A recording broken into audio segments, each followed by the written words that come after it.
ഇപ്പം ഈ high waste ആണ് കേട്ടോ ഫാഷൻ. അപ്പം ഞാൻ ഹൈ വേസ്റ്റ് ഇട്ടിട്ട് ആ പാൻറ് ഒരു ഡിസൈനർ പാൻസ് വരുന്നു. അപ്പം താഴെ മറ്റേ കൊല പഠിപ്പിക്കാൻ കെട്ടി വെച്ച ഇയാളെ സംവിധായകനെ നന്നായി, അല്ലെങ്കിൽ കറകളഞ്ഞ ക്രിമിനലായി. ലാൽ സാറിൻ്റെ സൗണ്ട് എനിക്ക് കേൾക്കാം. ജിത്തു ഉണ്ടല്ലോ, നമ്മൾ ശരിക്കും ഒരു ക്രിമിനലിനെ ഇങ്ങനത്തെ സാധനം എഴുതാൻ പറ്റുള്ളൂ. ഞാൻ ഒത്തിരി യൂസ് ചെയ്യുന്ന ഒരു ഡയലോഗാണ് ആ സിനിമയിലെ.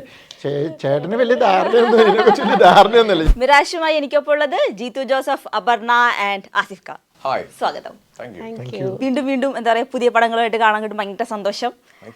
ആസിഫ്, എനിക്ക് ആദ്യം തന്നെ ചോദിക്കാനുള്ളത്, ഇപ്പം ഈ ഒരു സിനിമയിലേക്ക് ഞാൻ വരാം, അതിനു മുമ്പ് ഇപ്പം ഈ അടുത്ത് സോഷ്യൽ മീഡിയ കീഴടക്കിയ ഒരു യൂത്ത് തന്നെ ഉണ്ട്, യൂത്ത് സ്റ്റാർ. ഇപ്പോഴത്തെ ജെൻസി കിഡ്സിനെ അവർ അമ്പരിപ്പിച്ചുകൊണ്ട് പുത്തൻ സ്റ്റൈലും ഫാഷനും ഒക്കെ ആയിട്ട് വന്നൊരു യൂത്ത് സ്റ്റാർ ആസിഫ് അലി. സ്റ്റൈലിൻ്റെ കാര്യത്തിൽ പണ്ടും റിസ്ക് എടുക്കാൻ എനിക്ക് ഇഷ്ടമാണ്. പക്ഷേ ഇപ്പം ഈ ടിക്കറ്റാക്കിക്ക് വേണ്ടി ഒരു ട്രാൻസ്ഫോർമേഷനൊക്കെ നടത്തി ബോഡിയൊക്കെ ഒന്ന് കൃത്യമായ പ്രൊപ്പോർഷനിലേക്കൊക്കെ എത്തിക്കഴിഞ്ഞപ്പോൾ കുറച്ച് കോൺഫിഡൻസും കൂടെ കൂടി, ക്യാരി ചെയ്യാൻ പറ്റും, അല്ലെങ്കിൽ എക്സ്പെരിമെൻസ് ചെയ്യാം എന്നുള്ളത്. പണ്ടും എനിക്ക് ഇഷ്ടമാണ്. ഞാൻ എൻ്റേതായ ഒരു ഐഡൻറ്റിറ്റി സ്റ്റൈലിൽ എപ്പോഴും വേണം എന്ന് ആഗ്രഹിക്കുന്ന ഒരാളാണ് ഞാൻ. അപ്പം ഇപ്പം കുറച്ചും കൂടെ ധൈര്യം കിട്ടി. പിന്നെ വിസിബിലിറ്റി ഉണ്ടല്ലോ, പഴയ പോലെ അല്ല. നമ്മളിപ്പം എന്തിട്ട് എങ്ങനെ ഇറങ്ങിയാലും അതിനൊരു ഡിസ്കഷൻ ഉണ്ടാവും. പിന്നെ ഇതിൻ്റെ ക്രിറ്റിസിസം ഉണ്ടാവും. ചില കഴിഞ്ഞ ദിവസം ഒരു ഫംഗ്ഷന് ഇപ്പം ഈ ഹൈ വേസ്റ്റ് ആണ് കേട്ടോ ഫാഷൻ. അപ്പം ഞാൻ ഹൈ വേസ്റ്റ് ഇട്ടിട്ട് ആ പാൻറ് ഒരു ഡിസൈനർ പാൻസ് വരുന്നു. അപ്പം താഴെ മറ്റേ കൊല പഠിപ്പിക്കാൻ കെട്ടി വെച്ച അപ്പൊ അങ്ങനെ ഉണ്ടാവും. പക്ഷെ നമ്മള് ട്രെൻഡ് അല്ലേ, നമ്മള് ഫാഷന് ഹെഡ് നിൽക്കണം എന്ന് വിശ്വസിക്കുന്ന ആളാണ് ഞാൻ. തുടങ്ങാം. മിറാഷ്. അതെ, മിറാഷ്. അപ്പം വീണ്ടും ഒരു ജീത്തു ജോസഫ് ഫിലിം, ഭയങ്കര സന്തോഷം, ഭയങ്കര ആന്റിസിപ്പേഷൻ ഒക്കെ ആയിരുന്നു. ഒരു ത്രില്ലർ മൂവി എന്നും കൂടി പറയുമ്പോൾ പ്രത്യേകിച്ചും ജീത്തു ജോസഫ് എന്താ പറയുക, ഒരു ത്രില്ലർ മൂവി എന്ന് പറയുമ്പോൾ നമുക്ക് കിട്ടുന്ന ആ ഒരു സാധനം ഉണ്ടല്ലോ, അതിന്റെ എന്തായിരിക്കും ഈ ഒരു മിറാഷ് കൊണ്ടുണ്ടാവുക? It's a entertainer. ഓക്കെ, ഒരു തിയേറ്ററിക്കൽ എക്സ്പീരിയൻസ് വന്ന് തിയേറ്ററിൽ ചെയ്യുന്ന ഒരു ഫാമിലി എൻ്റർടൈനർ. പിന്നെ പേര് സൂചിപ്പിക്കുന്ന പോലെ പേര് ശരിക്കും ആ സിനിമയുടെ ഒരു സ്വഭാവമാണ് സൂചിപ്പിക്കുന്നത്. അതായത് നമ്മളിങ്ങനെ കൂടുതൽ പോകും തോറും, അടുത്തേക്ക് ചെല്ലും തോറും നമ്മൾ നമ്മൾ കണ്ട കാഴ്ച അല്ല ശരിക്കും, അതിന് വ്യത്യാസമുണ്ട്, രൂപമാറ്റമുണ്ട്, അല്ല അങ്ങനത്തെ ഒരു ഇതുണ്ടല്ലോ. നമ്മൾ മിറാഷ് എന്ന് പറയുന്നത് ശരിക്കും നമ്മൾ ഡെസേർട്ടിൽ എന്താണ്, അതൊരു ആ ഒരു കാഴ്ച നമ്മൾ അടുത്തേക്ക് ചെല്ലുമ്പോൾ അത് മാറും എന്ന് പറയുന്നത് പോലെ തന്നെയുള്ള ഒരു അപർണയുടെ അഭിരാമി അല്ല അഭി എന്ന് വിളിക്കുന്ന ഒരു ക്യാരക്ടർ, ആ ക്യാരക്ടറിൻ്റെ ലൈഫിലുണ്ടാകുന്ന ചില പ്രശ്നങ്ങൾ, ആ പ്രശ്നങ്ങളുമായിട്ട് കണക്ട് ചെയ്ത് കുറേ അന്വേഷണമായിട്ട് വരുന്നതാണ് ആസിഫിൻ്റെ ക്യാരക്ടർ അശ്വിൻ എന്ന് പറഞ്ഞ്. പിന്നെ അപ്പുറം ഹന്നയുടെ ഒരു ക്യാരക്ടറുണ്ട്, ഒരു കൊളീഗ്. അങ്ങനെ ഇവരുടെ ഒരു ജേർണി ഉണ്ട്. ആ ജേർണിയിൽ കോൺഫ്ലിക്ട്സ് ഉണ്ട്. ആ ജേർണി ഇങ്ങനെ പോകുമ്പോഴാണ് ഇവർ മൂന്നുപേരും മനസ്സിലാക്കുന്നത് ഇവർ ഉദ്ദേശിച്ച പോലെയല്ല പല കാര്യങ്ങളും എന്നും മനസ്സിലാക്കുന്നത്. അപ്പോൾ അതുകൊണ്ടാണ് നമ്മളിങ്ങനെ ഒരു പേരിട്ടിരിക്കുന്നത്. ഇറ്റ്സ് എന്താ പറയുക, കുറച്ചൊരു ഹൈലി ഇമോഷൻ ബേസ്ഡ് സിനിമയല്ല. ഇമോഷൻ ഉണ്ടോ എന്ന് ചോദിച്ചാൽ ഇമോഷൻ ഉണ്ട്, പക്ഷേ കൂടുതലും ഇവൻറ്റ്ഫുള്ളാണ്. ഒരു പ്രശ്നം കഴിഞ്ഞ് കഴിയുമ്പോൾ അടുത്ത പ്രശ്നം അവിടെ നിന്ന് ഇങ്ങനെ പോയിക്കൊണ്ടിരിക്കുമ്പോൾ അത് ആ പ്രശ്നമല്ല, ഇത് വേറൊരു പ്രശ്നമാണ്. അങ്ങനെ പോകുന്ന ഒരു ഇവൻറ്റ്ഫുൾ മിസ്റ്റീരിയസ് ഫിലിമാണ്. സൈക്കോളജിക്കൽ എന്ന് പറയാൻ പറ്റത്തില്ല, കുറേ മിസ്റ്ററി ഉണ്ട്. ഇതെന്താണ് ഇങ്ങനെ എന്നൊക്കെ തോന്നുന്ന രീതിയിൽ ഇങ്ങനെ പോയിക്കൊണ്ടിരിക്കുകയാണ്. പക്ഷേ ഒരു സസ്പെൻസ് ഉണ്ട്, അങ്ങനെയൊക്കെ പോകുന്നൊരു സാധനം. ഈ പറഞ്ഞ മിസ്റ്ററി അല്ലെങ്കിൽ ഒരു നിഗൂഢത ആസിഫയുടെ കണ്ണുകളിൽ കണ്ടെത്തിയിട്ടുണ്ട്. നിഗൂഢത ആക്ച്വലി അത് ആസിഫിന്റെ കണ്ണിലല്ല കാണേണ്ടത്, നിഗൂഢത കാണേണ്ട ആൾ മാറിപ്പോയി. ആസിഫിന്റെ ക്യാരക്ടറിനെ കുറിച്ച് ആസിഫിനോട് ചോദിച്ചാൽ ആസിഫ് പറയും ബേസിക്കലി അങ്ങനെ ഒരു നിഗൂഢത എന്നല്ല, ഇവരുടെ ഒരു ജേർണിയിൽ ഇവർ കാണുന്ന കാഴ്ച മാറിക്കൊണ്ടിരിക്കുക. ഇവർ ഇതാണെന്ന് കരുതുമ്പോൾ അതല്ല എന്ന് പറയുന്നൊരു സാധനമാണ്. ഓക്കെ, കൂമന് ശേഷം വീണ്ടും ജീത്തു സാറിൻ്റെ കൂടെ. അപ്പം പറയൂ, ഈ ഒരു മിറാഷിലേക്ക് ഒരു ഫസ്റ്റ് ഒരു ഹുക്ക് ചെയ്തൊരു ഫാക്ടർ, അതുപോലെ തന്നെ ഈ ജീത്തു ജോസഫ് എന്നുള്ളൊരു പേര് തന്നെയായിരുന്നു, അതോ ഈ പറഞ്ഞ പോലെ നിഗൂഢത എന്ന് പറഞ്ഞാൽ ഇപ്പം ചേട്ടൻ പറഞ്ഞില്ല, ഇതിന്റെ ഫസ്റ്റ് തന്നെ ചേട്ടൻ വിളിച്ചിട്ട് പറഞ്ഞു, എന്താ നിന്റെ വരും ദിവസങ്ങളിലൊക്കെ പരിപാടി, ഫ്രീ ആണെങ്കിൽ ഒരു ദിവസം വീട്ടിലേക്ക് വന്നല്ലേ നമുക്ക് കാണാമെന്ന് പറഞ്ഞു. പക്ഷെ എനിക്ക് എപ്പോഴും ഇഷ്ടം ചേട്ടൻ്റെ വീട്ടിൽ പോകാനാണ്. അത് എപ്പോഴും ഭയങ്കര വെൽക്കമിങ് ആയിട്ടുള്ളൊരു സ്പേസ്. അവിടെ എല്ലാവരും ഇപ്പോൾ ചെല്ലുമ്പോൾ അവിടെ എനിക്കൊരു പ്ലേസ് ഉണ്ട് എന്ന് ഞാൻ വിശ്വസിക്കുന്നു. അപ്പം ഞങ്ങൾ അങ്ങനെ ചെന്ന് വർത്താനമൊക്കെ പറഞ്ഞു നിന്നിട്ട് ചേട്ടൻ എൻ്റെ അടുത്ത് പറഞ്ഞു ഒരു സ്ക്രിപ്റ്റ് ഉണ്ട്, നീ ഇതിൻ്റെ ബേസിക് ഐഡിയ ഒന്ന് കേൾക്കുന്നു പറഞ്ഞിട്ട് ഒരു ഹിന്ദി സ്ക്രിപ്റ്റ് എടുത്ത് വെച്ചു. അപ്പം ഞാൻ ഓക്കെ ബോളിവുഡ് എന്നുള്ള സീനിലാണ് തുടങ്ങുന്നത്. അപ്പോൾ ഇത് മിറാഷ് ആക്ച്വലി ഹിന്ദിയിൽ ചെയ്യാൻ വേണ്ടി ജിത്തു സാർ ചെയ്തു വെച്ചിരുന്ന ഒരു സ്ക്രിപ്റ്റാണ്. ഐ മീൻ ലൈക്ക് വേറൊരു സ്ക്രിപ്റ്റ് റൈറ്റർ ഉണ്ട്. അപ്പം ഇവരിത് കഴിഞ്ഞ ഒരു 2 വർഷമായിട്ട് ഇത് ഹിന്ദിയിൽ പിച്ച് ചെയ്യാനുള്ളൊരു പരിപാടിയിൽ നിൽക്കുന്നതായിരുന്നു. അപ്പോൾ അതിൻ്റെതായ കുറേ ചാലഞ്ചസ് ഉണ്ടായിരുന്നു. കാര്യം ഇതൊരു ഫീമെയിൽ സെൻട്രിക് ക്യാരക്ടറാണ്. ഇപ്പം ഈ എൻ്റെ ക്യാരക്ടറിനും കുറേ പ്രശ്നങ്ങളുണ്ട്. അപ്പോൾ അതൊരു അങ്ങനെ മനസ്സിലാക്കി ചെയ്യേണ്ട ഒരു സിനിമയാണ് എന്നൊക്കെ ഉള്ളതുകൊണ്ട് അത് പല ഇതുകൊണ്ട് ഡിലേ ആയിപ്പോയത്. അപ്പോൾ ഇത് മലയാളത്തിൽ ചെയ്യാൻ തീരുമാനിച്ചു. അപ്പോൾ അങ്ങനെ പറഞ്ഞ് ഇതിൻ്റെ കഥ കേട്ട് തുടങ്ങിയപ്പം എനിക്കൊരു പുതുമ, ലൈക്ക് കുറച്ച് ഏർബൻ ആണ് സിനിമ. ഇത് ഒന്ന് ഹിന്ദി ചെയ്യാൻ കൂടെ വെച്ചുകൊണ്ടായിരിക്കാം കുറച്ചും കൂടെ പുതിയൊരു മൊത്തത്തിലൊരു ആംബിയൻസ് ഉണ്ട് ഇതിന്. പിന്നെ കുറച്ച് ടെക്നോളജി ഉണ്ട്. ലൈക്ക് നമ്മൾ സ്ഥിരം പറയുന്ന ത്രില്ലർ സിനിമകളും ഫാമിലി പരിപാടികളെക്കാളും ഒക്കെ വിട്ട് കുറച്ചും കൂടെ ടെക്നോളജി റെഫറൻസസ് ഒക്കെ വരുന്ന രീതിയിലുള്ളൊരു ത്രില്ലറാണ്. അപ്പോൾ അങ്ങനെയാണ് ശരിക്കും എൻ്റെ അടുത്ത് ഇതിൻ്റെ ആദ്യത്തെ ഒരു തോട്ട് പറയുന്നു. പിന്നെ ഇതിൻ്റെ പല പല സ്റ്റേജസ് വരുന്നു. അങ്ങനെയാണ് ഇത് സംഭവിക്കുന്നത്. ഈ അശ്വിൻ എങ്ങനത്തെ ആളാണ്? അശ്വിന്റെ ഏറ്റവും രസം എന്താന്ന് പറഞ്ഞാൽ എനിക്ക് ഭയങ്കര പെട്ടെന്ന് ഈ ക്യാരക്ടർ ഐഡന്റിഫൈ ചെയ്യാൻ പറ്റി. കാര്യം എൻ്റെ ക്യാരക്ടർ ഒരു ഓൺലൈൻ ജേർണലിസ്റ്റ് ആണ്. ഇയാൾ ഭയങ്കര സ്വന്തമായിട്ട് ചാനൽ നടത്തുന്ന ഭയങ്കര ജെനുവിൻ ആയിട്ടുള്ള ഒരു ഇച്ചിരി എന്താ പറയാ ക്യൂരിയസ് ആയിട്ടുള്ള ഒരു ക്യാരക്ടറാണ്. എല്ലാത്തിനോടും ക്യൂരിയോസിറ്റി ഉണ്ട് ഇയാൾക്ക്. ഒരു കാര്യം കണ്ടു കഴിഞ്ഞാൽ അതിന്റെ റൂട്ട് വരെ അന്വേഷിച്ച് പോകുന്ന സ്വഭാവമുള്ള ഒരാളാണ് അശ്വിൻ. അപ്പോൾ അങ്ങനെ പറഞ്ഞു തുടങ്ങിയപ്പോൾ നമുക്ക് അറിയാമല്ലോ, നമ്മൾ ഏറ്റവും കൂടുതൽ ഇൻട്രാക്ട് ചെയ്യുന്നത് ഓൺലൈൻ മീഡിയ ആയിട്ടാണ്. അപ്പോൾ ഓരോരുത്തരുടെ ആറ്റിറ്റ്യൂഡും ഇപ്പം നമ്മൾ പറഞ്ഞു പോകുന്ന ഓരോ വാക്കിൽ നിന്ന് വരെ ഓരോ കാര്യങ്ങൾ എക്സ്ട്രാക്ട് ചെയ്തെടുക്കുന്നുണ്ടല്ലോ. അപ്പം അതൊക്കെ ആയിരുന്നു ശരിക്കും ഈ ക്യാരക്ടറിൻ്റെ എനിക്കുണ്ടായിരുന്ന റെഫറൻസ്. പിന്നെ ഈ മിറാജ് എന്ന് പറഞ്ഞ പോലെ ഇതിൻ്റെ സ്ക്രിപ്റ്റ് വായിച്ച് തുടങ്ങുമ്പോൾ നമ്മളൊരു ഒരു കൺക്ലൂഷനിലേക്ക് എത്തി, അത് പൊളിയും, അടുത്തതിലേക്ക് പോവും. അങ്ങനെ ഇതിൻ്റെ ഒരു സ്ക്രീൻ പ്ലേയിലുള്ള ഒരു രസമുണ്ട്. After all it's Jeethu Joseph movie അല്ലേ, നമ്മള് സീറ്റിൽ ഇരുത്തൂല. അങ്ങനെ തന്നെയുള്ള സാധനം തന്നെയാണല്ലേ? ഇരുത്താതിരിക്കാനേ നോക്കുന്നത്, എനിക്കറിയാമല്ല. ശരി, അപർണ പറയൂ, ഒരു ജിത്തു ജോസഫ് മൂവി അതും ആസിക്കയുടെ കൂടെ ആ ഒരു കോംബോ വീണ്ടും ഒന്നിക്കുകയാണ്. നമുക്ക് ഭയങ്കര ഇഷ്ടമുള്ളൊരു കോംബോ. അപ്പം എങ്ങനെയായിരുന്നു അപർണയുടെ ഒരു എൻട്രി? അതുപോലെ തന്നെ എന്തായിരുന്നു അപർണയുടെ ഏറ്റവും ഇഷ്ടമുള്ളൊരു സംഭവം ഈ ഫിലിമിനകത്ത്? എനിക്ക് സാറിൻ്റെ ഫിലിം എന്നുള്ളത് തന്നെയായിരുന്നു എൻ്റെ ഫസ്റ്റ് അട്രാക്ഷൻ. ഇത് കഥ സാറ് പറഞ്ഞ മാതിരി സാർ ഒരു ദിവസം വിളിച്ച് കഥ പറഞ്ഞപ്പം ത്രില്ലർ എന്ന് പറയുമ്പം ഇപ്പം ഞാൻ ആക്ച്വലി കുറച്ച് ത്രില്ലേഴ്സായി ചെയ്യുന്നത്, എന്നാലും സാറിൻ്റെ ഒരു ത്രില്ലർ ചെയ്യുമ്പം എനിക്കത് ഭയങ്കര എക്സൈറ്റിംഗ് ആയിട്ടുള്ളൊരു കാര്യമാണ്. അപ്പോൾ അത് ആദ്യം കേട്ടപ്പോൾ തന്നെ I was very interested to work in this movie. അതായിരുന്നു എൻ്റെ ഫസ്റ്റ് അട്രാക്ഷൻ, എനിക്ക് ഏറ്റവും കൂടുതൽ എക്സൈറ്റ് ചെയ്തത്. അപ്പം ഓൾറെഡി കഥ കേട്ടിട്ടുണ്ട് എന്നുള്ളത് പറഞ്ഞു.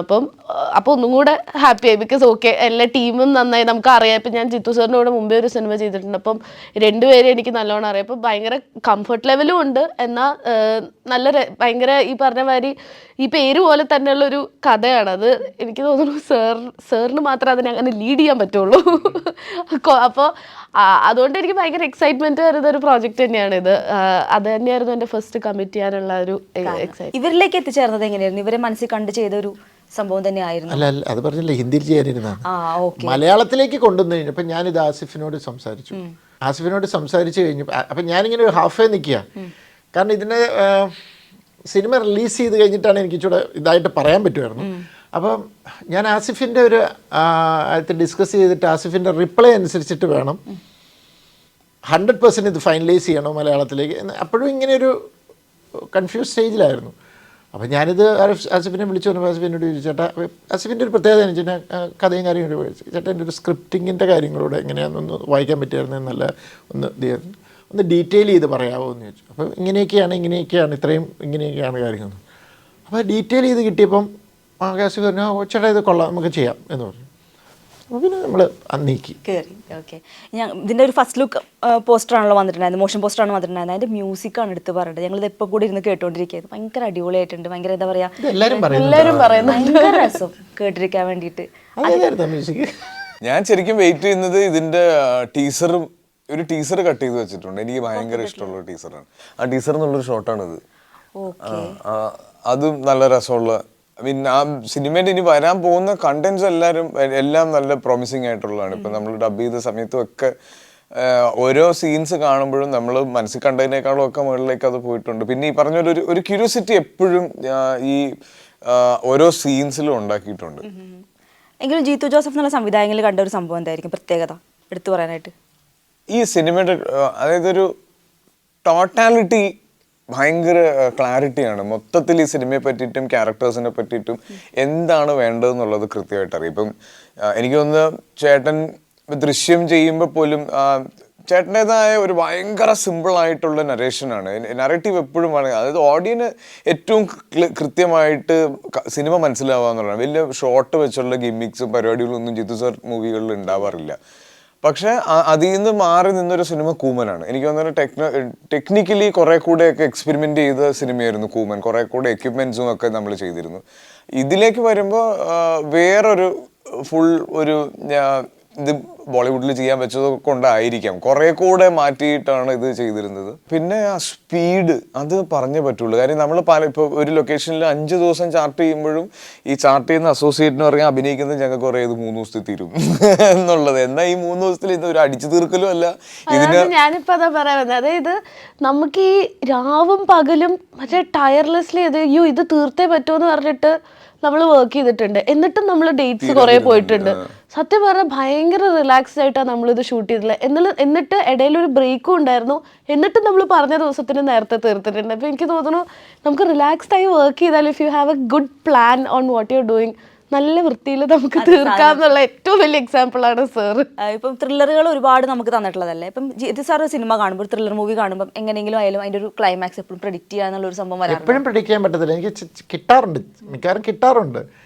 ഇതായിരിക്കും ഇങ്ങനെയായിരിക്കും എന്നൊക്കെ പറഞ്ഞ് കിട്ടാറുണ്ട്. ഇത് ഈ മേ ബി എനിക്കറിയില്ല, ഞാൻ അതിനെക്കുറിച്ച് അങ്ങനെ പറയാൻ ഞാൻ ആളൊന്നുമില്ല. പക്ഷേ ചിലപ്പോൾ നമ്മൾ ചില സാധനങ്ങൾ ഇടുമ്പോൾ, ചില സിനിമ കാണുമ്പോൾ, ചില ഷോട്ട് ഇടുമ്പോൾ എനിക്കറിയാം ഇത് എന്നെ ഞങ്ങളെ ഡൈവേർട്ട് ചെയ്യാനാണ്. കാരണം ഞാൻ ഈ അഭ്യാസം കാണിക്കുന്ന ആളാണ്. ചില സാധനം ഇടുമ്പോൾ ചിലപ്പം എന്നാൽ നമ്മളെ എന്താ പറയുക, എനിക്ക് കിട്ടാത്ത സിനിമകളും ഉണ്ട്. എല്ലാം ഒന്നും കിട്ടണമെന്നില്ല. പക്ഷെ നമുക്ക് കുറച്ചങ്ങ് പോയെ പെട്ടെന്ന് ഇത് ചെയ്യും. പക്ഷെ എന്നെ അതൊരിക്കലും സിനിമ ആസ്വാദനം അഫക്റ്റ് ചെയ്യാറില്ല. കാരണം എന്ന് വെച്ചാൽ ഞാൻ ആ ടോട്ടാലിറ്റി ഓഫ് ദ സിനിമയാണ് നോക്കുന്നത്. അത് ഇൻട്രസ്റ്റിംഗ് ആയിരുന്നു ആ സിനിമ, എന്നെ തിയേറ്ററിൽ പിടിച്ചിരുത്തിയിട്ടുണ്ടോ. ഇപ്പം എനിക്ക് പറ്റി കുറച്ച് മുമ്പേ സസ്പെൻസ് മനസ്സിലായ പോലും ഉടനെ അതുകൊണ്ട് ആ സിനിമ മോശമാണെന്ന് ഞാൻ പറയില്ല. കാരണം വെച്ചാൽ ടോട്ടാലിറ്റിയിൽ അത് ഇൻട്രസ്റ്റിംഗ് ആയിട്ട് തന്നെ അത് പറഞ്ഞു, നല്ലൊരു രീതിയിൽ പറഞ്ഞെങ്കിൽ എനിക്കത് ഓക്കെ. ഞാനൊരു ബേസ് ഓഡിയൻസാണ്. പക്ഷേ ഇത് കിട്ടും, മിക്ക സിനിമകളും കിട്ടാറുണ്ട്, അത്രേ ഉള്ളൂ. ഈ പല ജോണേഴ്സ് ട്രൈ ചെയ്യാറുണ്ടല്ലോ എപ്പോഴും. ഈ പറഞ്ഞ ഒരു ത്രില്ലർ മൂവി ഡയറക്ടർ എന്നുള്ള ലേബലിൽ അറിയപ്പെടാതിരിക്കാനുള്ള ഒരു സംഭവമായിരുന്നു, ഒരു ബ്രാൻഡ് ചെയ്യപ്പെടാതിരിക്കാനുള്ള ഒരു സംഭവമായിട്ടായിരുന്നു. ബ്രാൻഡ് ചെയ്യപ്പെട്ടു, എന്നാലും ഞാൻ ട്രൈ ചെയ്യുന്നുണ്ട്. അതിൻ്റെ ആഗ്രഹമാണ്. കാരണം എന്ന് വെച്ചാൽ അല്ലെ ഒരു മൊണോട്ടണസ് ഫീൽ ചെയ്യും, മനസ്സിലായോ? അതിപ്പം എനിക്ക് മാത്രമല്ല, ആർട്ടിസ്റ്റിനാണേലും സ്ഥിരമായിട്ട് ഒരു പാറ്റേൺ ക്യാരക്ടേഴ്സ് കിട്ടിക്കഴിയുമ്പോൾ ഇവർക്കൊരു മടുപ്പ് ഫീൽ ചെയ്യും. അവർ മാറി ചെയ്യണമെന്ന് എല്ലാ ആർട്ടിസ്റ്റും ആഗ്രഹിക്കും. അതുപോലെ തന്നെയാണ് ഡയറക്ടേഴ്സിനും. എന്നാന്നറിയോ, നമ്മൾ ത്രില്ലേഴ്സ് ചെയ്യുമ്പോൾ അതിൻ്റെ ഒരു ഷോർട്ട് പാറ്റേൺസൊക്കെ വ്യത്യാസമുണ്ട്. കുറച്ച് ബിൽഡപ്പ് ഷോട്ട്സൊക്കെ എടുക്കേണ്ടി വരും. മ്യൂസിക്കലി അവിടെ നിന്ന് ഇങ്ങനെ ബിൽഡപ്പ് ചെയ്തെടുത്തിട്ട് അവിടെ നിന്ന് ഇങ്ങനെ തിരിച്ച് ആ ഡയലോഗിൽ നിന്ന് പറഞ്ഞു കഴിഞ്ഞാൽ നെക്സ്റ്റ് കട്ട് ആ ഡയലോഗിനെ കണക്ട് ചെയ്ത് അങ്ങനെ ഇങ്ങനെയൊക്കെ അങ്ങനെ ത്രസിപ്പിച്ച് കൊണ്ടുപോകണം. അപ്പോൾ എന്ത് കഥ ഡിഫറെൻ്റാന്ന് പറഞ്ഞാലും ഷോട്ടുകളെ ഓൾമോസ്റ്റ് സെയിം ആയിരിക്കും. അപ്പം ഞാനിതിങ്ങനെ എടുത്തുകൊണ്ടിരിക്കുമ്പോൾ ഞാനിങ്ങനെ ആയിരിക്കും, അല്ല ഇതൊക്കെ തന്നെയല്ലേ ഞാൻ മറ്റേ സിനിമ. അപ്പോൾ ഈയിടെ ഏതോ ഒരു പടത്തിൽ വർക്ക് ചെയ്തപ്പോൾ തമ്പിയിലാണ് വർക്ക് ചെയ്തുകൊണ്ടിരുന്നപ്പം ക്യാത്തി എൻ്റെ കൂടെ എൻ്റെ മോളോ ഉണ്ടായിരുന്നു. അപ്പം ഞാനിങ്ങനെ വെച്ചിട്ട് അപ്പോൾ എല്ലാവരും ചോദിച്ചു 48 ഫ്രെയിംസിൽ എടുക്കട്ടെ സാർ ചോദിച്ചു. ഞാൻ എപ്പോഴും ഇങ്ങനത്തെ ഷോട്ട് 48 ഫ്രെയിംസാണ്, നമുക്ക് നോർമൽ ഫ്രെയിംസിൽ എടുക്കാമെന്ന് പറഞ്ഞു. അങ്ങനെ ഡിസിഷൻ. അപ്പോൾ എല്ലാവരും ഇങ്ങനെ നിന്ന് ഡിസപ്പോയിൻറ്റഡ് ആയിട്ട് ഓക്കെ. കാരണം ഞാനിത് കുറേ എടുത്തിട്ടാണ്. കുറച്ച് കഴിഞ്ഞപ്പോൾ എൻ്റെ സൈഡിൽ വന്നിട്ട് ഒരാളിങ്ങനെ തോണ്ടി. ഞാൻ തിരിഞ്ഞു നോക്കിയപ്പോൾ ക്യാത്തിയാണ്.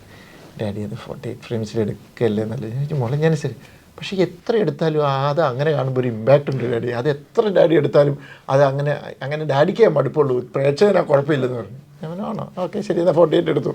പിന്നെ മാറ്റണേ പിന്നെ മാറ്റാമല്ലോ എന്ന് ഓർത്തു. പിന്നെ നോക്കി എഡിറ്റ് ചെയ്യുന്നപ്പോൾ ഞാൻ ഓർത്തു ഓക്കെ ശരിയാ, എനിക്കൊരു മടുപ്പുണ്ട്.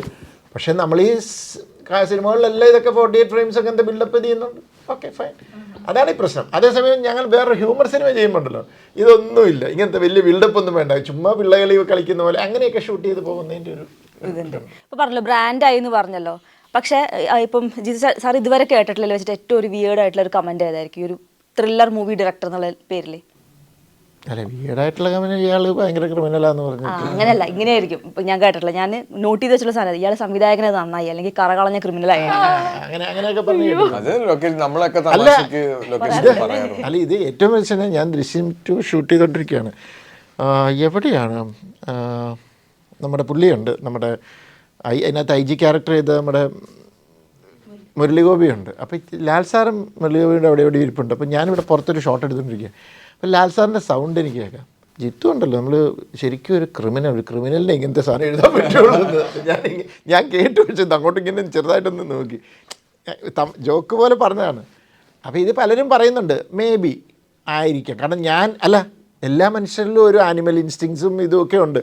ഞാൻ ജനിച്ചു വളർന്ന സാഹചര്യം എന്നെ അത് അങ്ങനെയൊന്നും ചെയ്യാൻ പാടില്ല, ഇങ്ങനത്തെ അത് ക്രൈം ചെയ്യരുത് അങ്ങനെയൊക്കെ വളർത്തിക്കൊണ്ടായിരിക്കാം. മേ ബി ഞാൻ വേറൊരു ബാക്ക്ഗ്രൗണ്ടിൽ ജനിച്ചെങ്കിൽ ചിലപ്പോൾ ഞാനിതെടുത്ത് എൻ്റെ ഇപ്പോൾ എന്താ പറയുക ലൈഫിൽ ഇതിന് വേണ്ടിയിട്ട് എന്തെങ്കിലുമൊക്കെ ഉപയോഗിച്ചാണ്.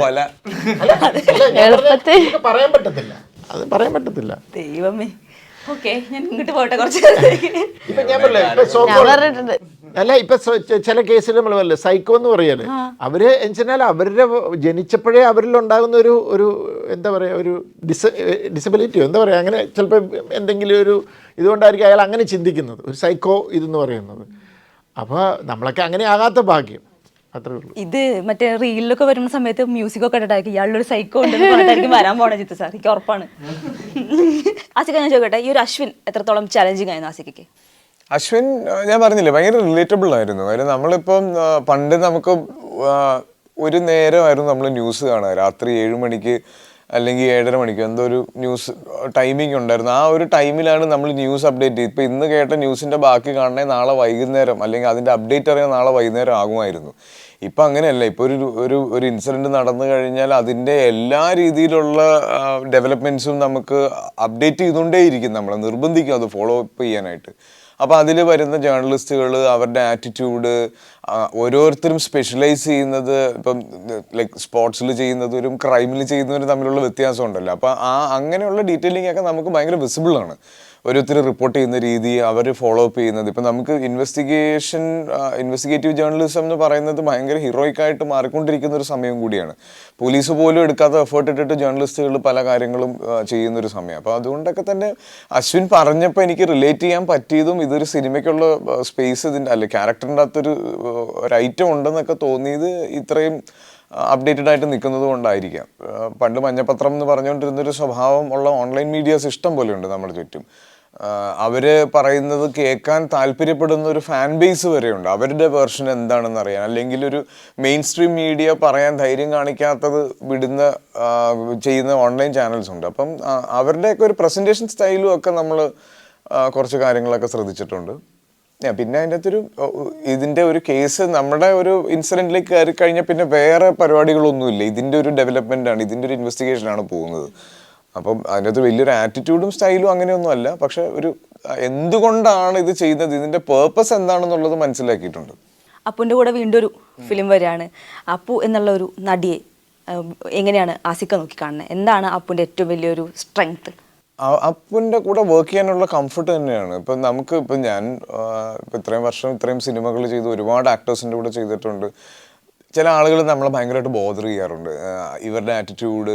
പ്രത്യേകിച്ച് അതർ ലാംഗ്വേജസിലൊക്കെ പോയിട്ട് നമ്മുടെ ഒരു വർക്കിംഗ് സ്റ്റൈലല്ല, വേറെ ഭാഷകളിൽ പോകുമ്പോൾ പ്രത്യേകിച്ച് തമിഴ് തെലുങ്കിലൊക്കെ പോയിട്ട് വരുമ്പോൾ അവിടെ ഭയങ്കര പാമ്പേർഡായിട്ട് തിരിച്ചു വരുന്നവർ ഇവിടെ വന്ന് തലവേദന ആവാറുണ്ട്. കാര്യം നമ്മുടെ വർക്കിംഗ് സ്റ്റൈൽ എന്ന് പറഞ്ഞു കഴിഞ്ഞാൽ നമ്മൾ ഏറ്റവും കംഫർട്ടബിളായിട്ടാണ് വർക്ക് ചെയ്യുന്നത് നമുക്ക് തോന്നിയാൽ പോലും ഇച്ചിരി സ്ട്രെസ്ഫുള്ളാണ് ഇപ്പം നമ്മുടെ ഒരു ടൈമിങ്ങും എല്ലാം.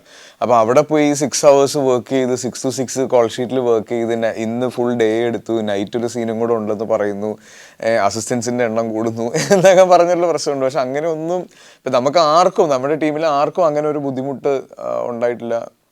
ഭയങ്കര കംഫർട്ടബിളാണ്. പിന്നെ ഞങ്ങൾ ഇത്രയും വർഷത്തെ പരിചയമുണ്ട്. എനിക്കിഷ്ടമാണ് അപ്പനോട് വർക്ക് ചെയ്യാൻ. അപ്പോൾ പറയുകയാണെങ്കിലോ ആസികയുടെ കൂടെ വർക്ക് ചെയ്യുമ്പോൾ കിട്ടുന്ന ഒരു സംഭവം എന്താ? എനിക്ക് നമ്മൾ ഈ പറഞ്ഞ മാതിരി ഭയങ്കരമായിട്ട് കണ്ട് ശീലമുള്ള ആൾക്കാർ അല്ലെങ്കിൽ നമുക്ക് ഭയങ്കര അടുപ്പമുള്ള ആൾക്കാരുടെ അടുത്ത് പോകുമ്പോൾ നമുക്ക് എപ്പോഴും ഒരു ഹോം ഫീല് വരും. അപ്പോൾ നമ്മൾ രാവിലെ എണീറ്റ് പണിയെടുക്കാൻ പോകുക അങ്ങനത്തെ ഒരു ഫീൽ അല്ല നമുക്ക്. മിറാജിൽ ഫുൾ നമുക്ക് അങ്ങനെയായിരുന്നു. രാവിലെ എണീറ്റാലും ഭയങ്കര നല്ല അറ്റ്മോസ്ഫിയർ ആയിരുന്നു. എപ്പോഴും നമ്മൾ രാവിലെ എണീറ്റ് വർക്കിന് പോകുമ്പോൾ നമുക്ക് ഭയങ്കര സന്തോഷമുള്ളൊരു സെറ്റ്, നമുക്ക് ഭയങ്കര ഹോം ഫീൽ ചെയ്യുന്ന ഒരു അറ്റ്മോസ്ഫിയർ. അപ്പോൾ ഇക്കാടെ കൂടെ എനിക്ക് വർക്ക് ചെയ്യുമ്പോൾ എപ്പോഴും എനിക്ക് ആ ഒരു ഫീലാണ്. അതുകൊണ്ട് എനിക്ക് മറ്റേ രാവിലെ എണീറ്റ് ഇന്ന് എന്താണോ അങ്ങനത്തെ ഒരു ഇത് തോന്നാത്ത, അങ്ങനത്തെ ഭയങ്കര ഹാപ്പിയാണ് എനിക്ക് ഇക്കാടെ കൂടെ വർക്ക് ചെയ്യാനായിട്ട്. ഈ ഒരു ഫിലിം നല്ല അടിപൊളി ലൊക്കേഷൻസ് കുറെ ഉണ്ടെന്ന് കേട്ടു, കുറെ ഫുഡ് സ്പോട്ടൊക്കെ ഉള്ള. നമ്മൾ തുടങ്ങിയത് കോഴിക്കോട് കാലിക്കട്ടായിരുന്നു, ഞാൻ പറയണ്ടല്ലോ. കാലിക്കറ്റ്, കാരക്കുടി, കോയമ്പത്തൂര്, കാരക്കുടി. പിന്നെ ഒരു ദിവസം മറ്റേ ഇവിടെ ഷൂട്ട് ചെയ്തല്ലോ, നമ്മുടെ വാളയാറ്. പിന്നെ ഇവിടെ നമ്മുടെ മലയാറ്റൂര്. ഈ പോകുന്ന സ്ഥലങ്ങളിലൊക്കെ അപ്പം ഫുഡിന്റെ എക്സ്പ്ലോറേഷൻ ഉണ്ടാവാറുണ്ട്. പക്ഷെ ആസിക്കപ്പം ഡയറ്റിലാവുമ്പോഴപ്പം എങ്ങനെയാ കൺട്രോൾ വരിക? ഡയറ്റിലാവുമ്പോൾ കുറച്ച് റെസ്ട്രിക്ഷൻസ് ഉണ്ട്. എന്നാലും ആ ഡയറ്റിൽ നിന്ന് കഴിക്കാൻ പറ്റുന്ന രീതിയിലുള്ള സ്ഥലങ്ങൾ തപ്പിപ്പിടിച്ചു പോകും. ഇപ്പോൾ കോയമ്പത്തൂർ, കാലിക്കറ്റിൽ അറിയാമല്ലോ, കാലിക്കറ്റിൽ ഷൂട്ട് ചെയ്യാൻ പോകുന്നതിൻ്റെ ഒരു വലിയ എന്താ പറയുക, ഒരു തീരുമാനം തന്നെ ഭക്ഷണം കഴിക്കുക എന്നുള്ളതാണ്. പിന്നെ ഒത്തിരി രസമുള്ള സ്ഥലമാണ് കാലിക്കറ്റ്, എനിക്ക് ഭയങ്കര ഇഷ്ടമാണ്. പ്രത്യേകിച്ച് ഷൂട്ട് കഴിഞ്ഞിട്ട് രാത്രി കാലിക്കറ്റിന് ടൗണിൽ കൂടെ ഡ്രൈവ് ചെയ്ത് നടക്കാൻ ഭയങ്കര ഇഷ്ടമാണ്. ഒത്തിരി നല്ല സുഹൃത്തുക്കളുള്ള സ്ഥലമാണ്. എഗെയിൻ അത് കഴിഞ്ഞ് കോയമ്പത്തൂർ പോയപ്പോൾ പുതിയ തന്നെ ഒരു പരിപാടി ഉണ്ടായിരുന്നു. കോയമ്പത്തൂർ ഇതുപോലെ ഒരുപാട് ഫുഡ് ഓപ്ഷൻസ് ഉണ്ട്, നല്ല ബ്യൂട്ടിഫുൾ ആയിട്ടുള്ള കുറേ സ്ഥലങ്ങളുണ്ട്. ഇച്ചിരി തിരക്ക് കൂടുതലാണെന്ന് മാത്രമേ ഉള്ളൂ. അജിത് സാർ, ഇപ്പോൾ നമ്മൾ ത്രില്ലർ സിനിമകൾ ഒരുക്കുന്നുണ്ടല്ലോ, അപ്പം അജിത് സാറിന് അതിൻ്റെ പുറകിൽ ഇങ്ങനെ കുറേ എഴുത്തിൻ്റെ സമയത്തൊക്കെ കുറേ ഇങ്ങനെ ടെൻഷനൊക്കെ വേണ്ടി വന്നിട്ടുണ്ടാവും. പക്ഷേ ഈ ഒരു ടെൻഷനും സംഭവങ്ങളോ അല്ലെങ്കിൽ ഇങ്ങനെ സ്ഥിരം ത്രില്ലേഴ്സ് ചെയ്യുമ്പോഴത്തെ അതിൻ്റെ ഒരു പ്രഷറോ അല്ലെങ്കിൽ അതിൻ്റെ എന്തെങ്കിലും സംഭവങ്ങളോ ഒരു ഡെയിലി ലൈഫിൽ എഫക്ട് ചെയ്യാറുണ്ടായിരുന്നു എപ്പോഴെങ്കിലും? അതല്ലെങ്കിൽ ഡെയിലി ലൈഫിൽ എത്രത്തോളം ട്വിസ്റ്റുകൾ, സർപ്രൈസുകൾ കൊണ്ടുവരുന്ന മനുഷ്യനാണ് ജീത്തു ജോസഫ്? ഞാൻ ലൈഫിൽ ട്വിസ്റ്റ് ഒന്നും വരില്ലെന്ന് പ്രാർത്ഥിച്ചുകൊണ്ടിരിക്കുക. ബേസിക്കലി ഞാൻ വളരെ പീസ്ഫുള്ളായിട്ട് വളരെ സമാധാനത്തിൽ ജീവിച്ചു പോകാൻ ആഗ്രഹിക്കുന്ന ഒരാളാണ്. അതുകൊണ്ട് തന്നെ എന്നെ അങ്ങനെ ഒത്തിരി ഫിലിം ബേസ്ഡ് ഫങ്ഷൻസിലും ഇതിലൊന്നും എന്നെ ഇപ്പോൾ അവാർഡ് ഫങ്ഷൻസിനൊക്കെ വിളിക്കാൻ ഞാൻ ഇങ്ങനെ പോകാറില്ല. കാരണം എന്ന് വെച്ച് കഴിഞ്ഞാൽ കൊടുക്കാൻ വരാവോ, വാങ്ങാൻ വരാവോ എന്നൊക്കെ പറഞ്ഞിങ്ങനെ വരാറുണ്ട്. അപ്പോൾ ഞാൻ കഴിയുന്ന സിനിമ കഴിഞ്ഞാൽ വീട്ടിൽ കയറും, വീടുമൊക്കെ ആയിട്ട് ബന്ധപ്പെട്ട് ഇത് ചെയ്യും. പിന്നെ വെച്ച് കഴിഞ്ഞാൽ ഞാൻ ആക്ച്വലി എപ്പോഴും ഞാൻ at A time 2-3 subject work ചെയ്യുന്ന ആളാണ്. ഒരെണ്ണം ബ്ലോക്ക് ആകുമ്പോൾ അടുത്തത് അത് മനസ്സിലാണ്. അപ്പം ഞാൻ ചിലപ്പോൾ ട്രാവൽ ചെയ്യുമ്പോഴും ഒക്കെ ഐ എം ഓൾവേസ് വർക്കിംഗ്. അപ്പോൾ അത് കാരണം വീട്ടിലേക്ക് എത്തിക്കഴിഞ്ഞാൽ മിക്കവാറും എൻ്റെ ഓഫീസ് റൂമിലിരുന്ന് പാട്ടൊക്കെ കേട്ടിങ്ങനെ കുറച്ച് നേരം ഇരിക്കും, അല്ലെങ്കിൽ വീട്ടിൽ ബാക്ക് യാർഡിൽ പോയിരിക്കും. എഴുതുന്നില്ലേലും ഐ എം വർക്കിംഗ്. അതാണ് വ്യത്യാസം. ഇപ്പം ഇവിടെ ഞാൻ രാവിലെ വന്നു, ഉച്ചയ്ക്ക് ഒരു ബ്രേക്ക് വന്നു, ഞാൻ അവിടെ പോയിരുന്ന് കുറച്ച് നേരം 2 പേര് സംസാരിക്കാണ്ട് അവർ പോയി ഇങ്ങനെ ഇരുന്ന് കഴിഞ്ഞപ്പോൾ പതുക്കെ എൻ്റെ മനസ്സിലേക്ക് ഇപ്പോൾ ചില സബ്ജക്ട്സിൻ്റെ സാധനങ്ങൾ വന്നപ്പോൾ ഞാൻ അത് എങ്ങനെ അപ്രോച്ച് ചെയ്യണം, അതിനേതെങ്കിലും ഇങ്ങനെ അങ്ങ് പോകും ഞാൻ എൻ്റെ പുറകെ. അതുകൊണ്ട് വീട്ടിൽ ചില സമയത്ത് പിള്ളേർ പണ്ടൊരിക്കൽ ഞാനിങ്ങനെ ഇരിക്കുമ്പോൾ കാത്തിയും കെറ്റീനെ എൻ്റെ അടുത്ത് ഇവിടെ ഒന്ന് നിൽപ്പുണ്ട്, കുറച്ചാൾ മുമ്പാണ്. ഞാൻ ഇതാ കേട്ടത്, ഞാൻ കേട്ട സെൻറ്റൻസ് ഇത്രയേ ഉള്ളൂ, കറ്റീന ഡാഡി ഇതൊന്നും ശ്രദ്ധിക്കുന്നില്ല, പാപ്പ നമുക്ക് പോകാം. അപ്പം ഞാൻ എന്നാ പറഞ്ഞേ, അതിന് മുമ്പ് എന്തൊക്കെയോ പറഞ്ഞു, കേട്ടില്ല. ഞാനിങ്ങനെ ആബ്സെൻറ്റ് മൈൻഡഡ് ആയിട്ട് അതിങ്ങനെ ആലോചിച്ചുകൊണ്ടിരിക്കുകയായിരുന്നു. അപ്പോൾ അങ്ങനത്തെ ഒരു ഇതുണ്ട്. എന്നാൽ ചിലപ്പോൾ ഇവർ പറയാറുണ്ട് എന്തിനെങ്കിലും റൗണ്ട് ദ ക്ലോക്ക് നോക്കി, എനിക്കറിയില്ല, ഞാൻ പതുക്കെ അതിനകത്തൊക്കെ ഇങ്ങനെ ആയിപ്പോവും. അങ്ങനെ ഒരു ഇതാണ്. ഒരു 10 വർഷത്തിൽ കൂടുതലല്ലേ ദൃശ്യം ഇറങ്ങിയിട്ട്, അതിൻ്റെ ഒരു ഹാങ് ഓവർ ഇപ്പോഴും ജിത്തു സാറിന് ഉണ്ടോ? എനിക്കങ്ങനെ ഒരു സിനിമയുടെ ഹാങ് ഓവർ ഒന്നുമില്ല. എനിക്ക് ദൃശ്യത്തിൻ്റെ ഇതൊന്നും ഫസ്റ്റ് ദൃശ്യം റിലീസ് ചെയ്യുന്നത് 2013 ഡിസംബർ 19-നാണ്. 20th എൻ്റെ ഹൗസ് വാമിംഗ് ആയിരുന്നു. ആ പടം ഈ ലെവലിൽ പോകാമെന്ന് മനസ്സിലായത് ഞാൻ ഒരു 10-25 ദിവസം കഴിഞ്ഞിട്ടാണ്. കാരണം അത് കഴിഞ്ഞാൽ ഞാൻ തിയേറ്ററിൽ പോയി കാണുന്നത്, കാരണം ഞാൻ അതിൻ്റെ തിരക്കിലായിരുന്നു. പിന്നെ ഒരു സിനിമ ചെയ്തു, അത് നന്നായി, സന്തോഷം. ഒരു സിനിമ ചെയ്തു, വർക്കൗട്ടായില്ല, ഓക്കെ വർക്കൗട്ടായില്ല, അതിനകത്ത് എന്തായിരിക്കും പറ്റിയത് ഇന്ന ഓക്കെ, അതൊന്ന് പോസ്റ്റ്മോർട്ടം ചെയ്ത് നോക്കും, എന്തുകൊണ്ടൊക്കെയായിരുന്നു, ഓക്കെ ഞാൻ അങ്ങനെ എടുത്ത ഡിസിഷൻ തെറ്റാ, അല്ലെ ഇത് ഡിസിഷൻ തെറ്റാ, ലൈഫ് ഷുഡ് മൂവ് ഓൺ അല്ലേ. ഇങ്ങനെ അങ്ങ് പോകും, അത്രയേ ഉള്ളൂ. അല്ലാതെ വിജയിച്ചാലും പരാജയപ്പെട്ടാലും ഓവർ എക്സൈറ്റ്മെൻറ്റ്, സന്തോഷം, അല്ലെങ്കിൽ ഒരു ചെറിയ സങ്കടം വരും, വരികയില്ലെന്ന് ഞാൻ പറയുന്നില്ല, സങ്കടം വരും, ഷോ അത് അങ്ങനെ ചെയ്യായിരുന്നു ഇങ്ങനെയായിരുന്നു, ഓക്കെ പോട്ടെ, അടുത്തേക്ക് പോകാം, അത്രയേ ഉള്ളൂ. ക്ലൈമാക്സ് ആണ് സിനിമയ്ക്ക് പോയ ആളാണ് ഞാൻ, ദൃശ്യം ഏറ്റവും വലിയ ഉപദ്രവം എനിക്കിപ്പോഴും ആലോചിക്കുമ്പോൾ അറിഞ്ഞിട്ട് എനിക്ക് പെട്ടെന്ന് ഫോൺ വരിക ചെയ്യണേ. ഫോൺ എടുത്ത വഴിക്ക് പറയുന്നത് ആ ഡെഡ് ബോഡി കുഴിച്ചിട്ടേക്കുന്നത് പോലീസ് സ്റ്റേഷൻ്റെ അടിയിലാണ്. പക്ഷെ എനിക്ക് മനസ്സിലായില്ല, കണ്ടുകൊണ്ടിരിക്കുമ്പോൾ എനിക്ക് കരച്ചിൽ വന്നു, എന്ത് ചെയ്യാനൊന്നും ചെയ്യാൻ പറ്റില്ലല്ലോ, ഞാൻ ഇങ്ങനെ ഇരുന്ന് കണ്ടു, നിർത്തിയില്ല. അങ്ങനെ ഉള്ളൊരു അബദ്ധം ഉണ്ടായിട്ടുണ്ട്. എനിക്ക് തോന്നുന്നു അങ്ങനത്തെ ത്രില്ലേഴ്സിന്റെ സംഭവങ്ങൾ പൊളിക്കുന്നത് പൊതുവെ സോഷ്യൽ മീഡിയയിലൊന്നും ആരും ചെയ്യാറില്ല, ശ്രദ്ധിച്ചിട്ടുണ്ടോ? ദൃശ്യം 2-ന് അത് ഭീകരമായിട്ടുണ്ടായിരുന്നു. ദൃശ്യം 2 OTT റിലീസ് ആവുന്ന സമയത്ത് തലേന്ന് മുതൽ ഇതിനെ പറ്റിയിട്ടുള്ള ഫോർവേഡ്സ് ഒക്കെ വരുന്നുണ്ട്. ഇടയ്ക്ക് ഒരു അല്ല സാഡിസ്റ്റിക് ഞാൻ മൂവ് പറഞ്ഞത് ആയിരുന്നു അത്. ഒരു സിനിമ റിലീസ് ചെയ്ത് കഴിഞ്ഞിട്ട് അതിന്റെ സസ്പെൻസ് എല്ലാ ഓഡിയൻസിനും മനസ്സിലായി. പക്ഷെ അത് ആരും ഇതെടുത്ത് ഓൺലൈനിൽ ഇടാറില്ല അല്ലെ? ആ ഒരു അങ്ങനെ ഇപ്പൊ ആരും ഭയങ്കര കോൺഷ്യസ്ലി എല്ലാവരും ഭയങ്കര ശ്രദ്ധിക്കും. പിന്നെ ഈ ഫിലിം ഗ്രൂപ്പ്സിൽ തന്നെ Spoiler alert അലേർട്ട് എന്നുള്ളത് എഴുതിയിട്ടാണ് ആൾക്കാർ റിവ്യൂസും എല്ലാം എഴുതുന്നത്. അതുകൊണ്ട് കുറെ മാറി. ഒരു സമയത്ത് ഇത് വളരെ ഒരു സാഡിസം പോലെ എല്ലാവരും ചെയ്തുകൊണ്ടിരുന്ന കാര്യമായിരുന്നു. മേ ബി ഞാൻ ഈ സോഷ്യൽ മീഡിയ വലിയ ലൈവില്ല, അതുകൊണ്ടായിരിക്കാം കേട്ടോ എനിക്ക് അങ്ങനെ അറിയാൻ പറ്റാത്ത. പക്ഷേ ജീത്തു സാറിന്റെ തന്നെ ക്രെഡിറ്റിലാണ് നമ്മളെ തലകുത്തി ചിരിപ്പിച്ച സിനിമകളുള്ളത്. എനിക്കിപ്പോഴും ഓർമ്മയുണ്ട്, എൻ്റെ അമ്മേനെ ഞാനൊരു സിനിമയ്ക്ക് കൊണ്ടുപോയിട്ട് അമ്മേനെ എന്താ പറയുക സീരിയസ് ആയിട്ട് തിരിച്ചു കൊണ്ടുപോകേണ്ടി വരും എന്നുള്ളൊരു അവസ്ഥയിലേക്ക് എത്തി. ചിരിച്ചിട്ട് ശ്വാസം കിട്ടാണ്ടായിട്ട് മൈ ബോസ് ശ്വാസം കിട്ടാത്ത രീതിയിൽ പേടിച്ചു പോയി. ഞാൻ അന്ന് കുറേ ഞാൻ വിചാരിച്ചിട്ടുണ്ട് ഇനി അമ്മേനെ ജീത്തു സാറിന്റെ പടത്തിനെ കൊണ്ടുപോയില്ല, ഇങ്ങനത്തെ പടത്തിനെ കൊണ്ടുപോയില്ല ഞാൻ വിചാരിച്ചിട്ടുണ്ട്. അത്രയ്ക്ക് ചിരിച്ച് ശ്വാസം വേണ്ട. നമുക്ക് അങ്ങനത്തെ ഒരു പടം നന്നായിരിക്കും. ഞാൻ പറഞ്ഞില്ല എനിക്കൊരു ഹ്യൂമർ സിനിമ ചെയ്യാൻ ഇപ്പോൾ ഈയിടെ നുണക്കുഴി എനിക്ക് വേറെ ഇങ്ങനെ സ്ക്രിപ്റ്റ് കൃഷ്ണകുമാർ പറഞ്ഞപ്പോൾ ഞാൻ ചെയ്തു. ഞാനിനിയിപ്പോൾ ഇത് എപ്പോൾ എഴുതുമെന്ന് ചോദിച്ചു കഴിഞ്ഞാൽ എനിക്കറിയാൻ പറ്റില്ല. ഞാനിപ്പോൾ അത് എഴുതിയാലും ഇപ്പോൾ ഈയിടെ നുണക്കുഴി ചെയ്തുകൊണ്ടെന്ന് പറഞ്ഞത് ഹ്യൂമർ ചെയ്താലും ഒരു ഡെഡ് ബോഡി എങ്ങനെ കാണും. അത് വിട്ടൊരു കളിയില്ല. അല്ല എനിക്ക് ശരിക്കും പറഞ്ഞാൽ അങ്ങനത്തെ ഒരു സിനിമ എഴുതണമെന്നുണ്ട്. പക്ഷേ ഹ്യൂമർ ചെയ്യുമ്പോൾ ഒരു കുഴപ്പം എന്താണെന്ന് വെച്ച് കഴിഞ്ഞാൽ ത്രില്ലർ എഴുതുന്ന പോലെയുള്ള സ്പീഡിൽ എഴുതാൻ പറ്റത്തില്ല. സമയം വേണം നല്ല ഇതെടുത്ത്. കാരണം വർക്കൗട്ടായില്ലെങ്കിൽ ഇതുപോലെ ഇതായി ഒന്നൊരു സാധനമാണ് ഹ്യൂമർ. ചീഞ്ഞു പോകും, തിരിച്ചടിച്ച് ഭയങ്കരമായിട്ട് വരും. പിന്നെ നമുക്ക് ഒരു അഭ്യാസവും കാണിക്കാൻ പറ്റില്ല. അതിനകത്ത് ആ ക്യാരക്ടേഴ്സിൻ്റെ ജസ്റ്റേഴ്സ്, റിയാക്ഷൻ, മോഡുലേഷൻ ഇതെല്ലാം ഇമ്പോർട്ടൻ്റാണ്. ത്രില്ലേഴ്സിൻ്റെയൊക്കെ ഒരു ഗുണം എന്താണെന്ന് വെച്ച് കഴിഞ്ഞാൽ എവിടെയെങ്കിലും ഇച്ചിരി വീക്കാണ് അവിടെ ഒന്ന് മ്യൂസിക് ഒരു ഷോർട്ട് നോക്കിയിട്ട് വരട്ടി അങ്ങ് ബൈപ്പാസ് ചെയ്ത് പോകാം. കുറച്ചൊക്കെ അഭ്യാസമാണ്, കുറച്ചൊക്കെ. ഈ ഒരു അഭ്യാസവും ഹ്യൂമറിൽ നടക്കില്ല. ഹ്യൂമർ എന്ന് പറഞ്ഞാൽ അത് ഓർഗാനിക്കായിട്ട് അത് കറക്റ്റായിട്ട് നിൽക്കണം.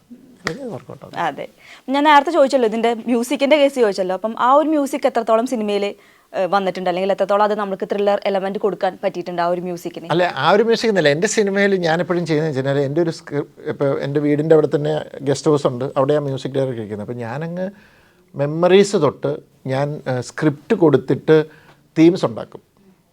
അപ്പോൾ ആ തീംസ് ഉണ്ടാക്കി വന്ന് അപ്പം ഞങ്ങൾ ഷൂട്ട് ചെയ്തുകൊണ്ടിരിക്കുമ്പോൾ ക്യാരക്ടർ തീംസ്, മൂവി തീംസ് വന്നുകൊണ്ടിരിക്കും. ഇപ്പം നേരെന്ന് പറയുന്ന സിനിമ ചെയ്യുമ്പോൾ അനശ്വരയുടെ ഒരു തീം മ്യൂസിക് ഉണ്ടാക്കി. അപ്പോൾ അത് കഴിഞ്ഞൊരു സിനിമയുടെ ഒരു മ്യൂസിക് ഇതൊക്കെ ഉണ്ടാക്കി. അപ്പോൾ ആ മ്യൂസിക് ഞങ്ങൾക്ക് ഭയങ്കരമായിട്ട് ഇഷ്ടപ്പെട്ടു. എന്നിട്ട് അവനത് വർക്ക് ചെയ്ത് വെച്ചു. എന്നിട്ട് ഞങ്ങൾ സിനിമ ഇങ്ങനെ ഷൂട്ട് ചെയ്ത് കഴിഞ്ഞപ്പോൾ ആ എൻ പോർഷൻ ഉണ്ടല്ലോ, അവിടുന്ന് ലാലേട്ടൻ ഇറങ്ങിപ്പോകുന്നിടം വരെ അതിൻ്റെ കംപ്ലീറ്റ് ഷോട്ട് റെഡി ആയപ്പോൾ ഞാൻ നേരെ മ്യൂസിക് ഡയറക്ടർക്ക് അയച്ചു കൊടുത്തു.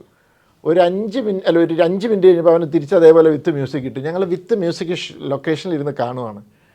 അപ്പോൾ എന്താ വെച്ച് കഴിഞ്ഞാൽ നമുക്കറിയാം എങ്ങനെയാണ് ഇതിനകത്ത് നമ്മൾ കാണിച്ചില്ലേ, നമ്മൾ കാണിച്ചു. കാരണം നമ്മുടെ ഇതിൽ തീമുണ്ട്.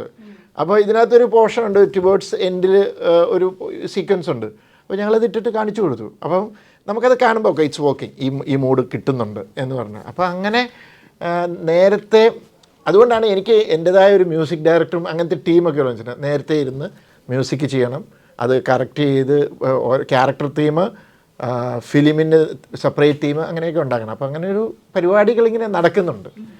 ഞാൻ ആ മ്യൂസിക്കിൽ ഭയങ്കരമായിട്ട് ഞാൻ അങ്ങനെ ഒരു കാര്യത്തിന് ശ്രദ്ധിക്കും. ഇതിലും ആ ഒരു എലമെന്റ് ഇമ്പോർട്ടൻ്റ് തോന്നുന്നു അല്ലേ, മ്യൂസിക് എന്നുള്ളൊരു എലമെന്റ്? എല്ലാ സിനിമയിലും മ്യൂസിക് ഇമ്പോർട്ടൻ്റ് അല്ലേ? മ്യൂസിക്കാണ് ശരിക്കും. ഇപ്പോൾ ഇവർ കരയുന്നു, ആ ഇമോഷൻ ആർട്ടിസ്റ്റ് കരയുമ്പോൾ നമുക്കൊരു സങ്കടം വരും. അതിൻ്റെ ബാക്കിങ് ഒരു മ്യൂസിക് കൂടെ കയറുമ്പോൾ അത് ഭയങ്കരമായിട്ട് അങ്ങ് ലിഫ്റ്റ് ആവും. അത് ശരിയാട്ടോ. ഈ അടുത്ത് റീല് കണ്ടിട്ടുണ്ടായിരുന്നു, കൺജുറിങ് മൂവിയില്ലേ, അതിനകത്ത് ആ BGM മാറ്റിയിട്ട് ഭയങ്കര കോമഡി മ്യൂസിക് ഇട്ട് കൊടുത്തിട്ട് നമ്മൾ കാണുമ്പോൾ ഒന്നും തോന്നുന്നില്ല. ഞാനിത് സിനിമയിലേക്ക് വരണം എന്ന് ആഗ്രഹിച്ചിരുന്ന സമയത്ത് ഞാൻ കോളേജിൽ പഠിക്കുമ്പോൾ മ്യൂസിക് ഇത് തന്നെ മനസ്സിലാക്കിയൊരു കാര്യം. രാത്രി ഇരുന്നൊരു അന്നെൻ്റെ ഡി ഏതോ ഒരു ചാനൽ ഹൊറർ സിനിമ നടക്കുക. അപ്പം ഞാനിങ്ങനെ കണ്ട് ഇങ്ങനെ ഇരിക്കുന്ന സമയത്ത് എനിക്കൊരു കോൾ വന്നു. അന്നേരം ഞെട്ടിയൊക്കെയാണ് കോളൊക്കെ എടുത്ത് കഴിഞ്ഞപ്പോൾ ഞാൻ അങ്ങ് മ്യൂട്ട് ചെയ്തു. പക്ഷേ പോസ് ചെയ്യാൻ പറ്റത്തില്ല, കാരണം ഇത് ചാനലിൽ കൂടെ വരുന്നതാണ്. അപ്പം ഞാനിങ്ങനെ കണ്ടുകൊണ്ടിരുന്ന ഇത് അവസാനം ഇങ്ങനെ സംസാരിച്ച് തരാറുമ്പോൾ ഞാൻ ചുമ്മാ ടി വിയിൽ നോക്കിക്കുമ്പോൾ ഭയങ്കര പേടിപ്പിക്കുന്ന ഒരു രംഗം നടന്നുകൊണ്ടിരിക്കുന്നു. പക്ഷേ എനിക്കൊന്നും ഫീൽ ചെയ്യുന്നില്ല, കാരണം മ്യൂസിക് ഇല്ല. ഇതൊക്കെ വെച്ച് ഇങ്ങനെ ഇരുന്നൊരു 1 മിനിറ്റ് കഴിഞ്ഞപ്പോൾ ഞാൻ പിന്നെ ടെൻഷനാകുന്നത്. അതാണ് മ്യൂസിക്കിൻ്റെ ഇമ്പോർട്ടൻസ്. ഓക്കെ, ആസിക, നമ്മൾക്ക് ഉണ്ടല്ലോ, ആസിക ഇമോഷണൽ സംഭവം നമുക്ക് ഭയങ്കര ഇഷ്ടമുള്ളൊരു കാര്യമാണ് സിനിമയിൽ.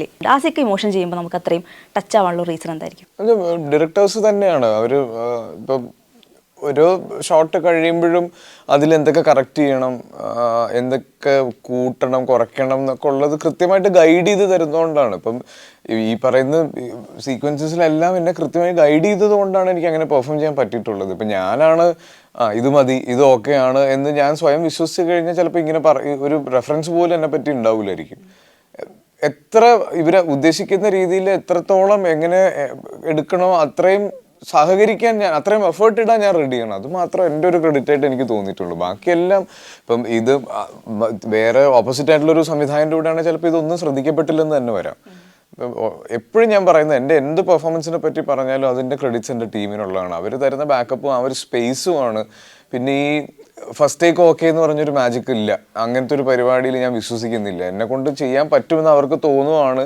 അത് കിട്ടുന്നത് വരെ ആ എഫേർട്ട് ഇടാൻ ഞാൻ റെഡിയാണ്. അപ്പോൾ ഇവിടെ കേരളത്തിൽ ഭയങ്കര ഒരു വലിയ ഫാൻ ബേസ് ഉണ്ട് അപ്പൂൻ്റെ ക്യാരക്ടേഴ്സിന്. എനിക്ക് തോന്നുന്നു ജിംസിയിൽ തുടങ്ങിയ ഒരു സ്നേഹമായിരിക്കും ഇന്നും അവരുടെ ആ ഒരു ഇത് കാണുമ്പോൾ, അല്ലെങ്കിൽ അവർ തരുന്ന ആ സ്നേഹത്തിനോട് എന്താ പറയാനുള്ളത്? കാരണം അന്ന് തൊട്ടിട്ടേ ഒരു പ്രത്യേക ഫാൻ ബേസ് ഉണ്ടെന്ന് എനിക്ക് ഫീൽ ചെയ്തിട്ടുണ്ട്. ഭയങ്കര സന്തോഷമുണ്ട്. എന്താ ഈ പറഞ്ഞ മാതിരി ഓരോ ക്യാരക്ടേഴ്സ് ഇപ്പോൾ ഈ അടുത്ത് കുറച്ച് ഒരു 2-3 months ബാക്ക് എനിക്ക് ഒരു ആള് ജിംസിയുടെ മഹേഷ് പ്രതികാരത്തിൽ കുറേ എഡിറ്റ് ചെയ്തിട്ട് ഒരു റീല് പോലെ ഉണ്ടാക്കിയത്. എനിക്കത് കണ്ടപ്പോൾ ഭയങ്കര സന്തോഷം, ഭയങ്കര ഇമോഷണലായി. കാരണം it's always nice to remember way you started from.